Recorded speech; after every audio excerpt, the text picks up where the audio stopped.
Ball है वो पहले गिरनी चाहिए as compare that page, and जो कि बिल्कुल गलत स्टेटमेंट। वेल दोनों बातें बिल्कुल सिमिलर साउंड करती है, लेकिन मैंने एक केस में and secondly we do the experiment on moon, जहां पे now let's do this experiment on moon. तो क्या होगा वहां पर मेरे पास एक क्रिकेट बॉल है एंड एक पेज है, एंड इन दोनों को अगर मैं एक सेम हाइट से ड्रॉप करूंगा तो दोनों में से कौन सा पहले गिरेगा। आप लोग में से मैक्सिमम लोग यही कहेंगे जो बॉल का मास है it is greater than as compare to that of that page, and इसलिए जो बॉल है वो पहले गिरनी चाहिए as compare to that page, and जो कि बिल्कुल गलत स्टेटमेंट है।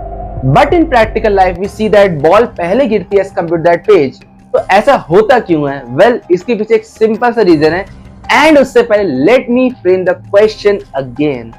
अगर आपके पास एक बॉल है एंड आपके पास एक पेज है, एंड अगर आप लोग उसे एक सेम हाइट से ड्रॉप करते हैं, देन उन दोनों में से कौन सा पहले गिरेगा when they are experimented in vacuum?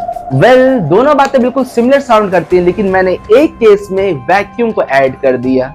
जिन लोगों को नहीं पता कि वैक्यूम क्या होता है, let me explain it in simple words, and of course वो एग्जैक्ट डेफिनेशन नहीं है, उसमें और भी चीजें होती हैं, but to express it for a layman I will say that आप मान लीजिए कि वो एयर नहीं है। So first we will do this experiment on earth जहां पे वैक्यूम नहीं है, and secondly we will do the experiment on moon जहां पे वैक्यूम है। आप इसे इस तरह समझ सकते हैं। तो वापस आते उसी टॉपिक पे, जब हम लोग पेज और बॉल को एक साथ ड्रॉप करते हैं सेम हाइट से, देन क्यों बॉल पहले गिरती है as compare to that page? Well the simple answer is due to air. Now due to presence of air there is something called air resistance जो बॉडीज पे लगना स्टार्ट हो जाता है। For example this ball only, जब आप इस ball को ड्रॉप करते हैं तो क्या होता है, इस पे दो फोर्स लग रहे हैं, एक एयर रेजिस्टेंस अपवर्ड लगेगा एंड एक ग्रेविटेशनल फोर्स डाउनवर्ड लगेगा, लाइक दिस। जब बॉल एंड पेज दोनों पे एयर रेजिस्टेंस लग रहा है तो फिर दोनों एक साथ क्यों नहीं गिर रहे हैं? The simple answer is that जो पेपर है उसका ज्यादा surface area as compared to this ball. So basically if you crumble that paper and then drop the ball and that paper, then you will observe that they both have landed at same time. So the key difference is the air resistance, and इसे आप ऐसे समझ सकते हो जैसे कि water है, तो वाटर में अगर आप कोई ऑब्जेक्ट को ऐसे ड्रॉप करते हो तो वो धीरे धीरे नीचे जाता है, ऐसे अचानक से नीचे नहीं जाता है as compare to in air. Air में बहुत जल्दी जल्दी नीचे जाने लगता है, लेकिन जब आप वाटर करते हो तो वो धीरे धीरे जाता है थोड़ा।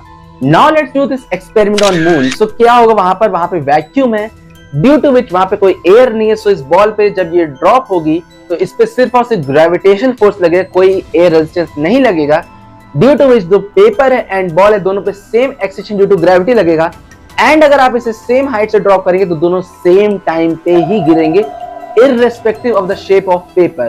So basically multiple bodies dropped from the same height in vacuum will fall at same time. But when you have air resistance, then in that case due to air resistance the time will vary, but actuality in vacuum they both will fall at same time. So this was the basic explanation, and I hope so that now it's clear that what will happen. So if you learned something new, then please do like, share, subscribe my channel, and please support video. Bye bye, take care.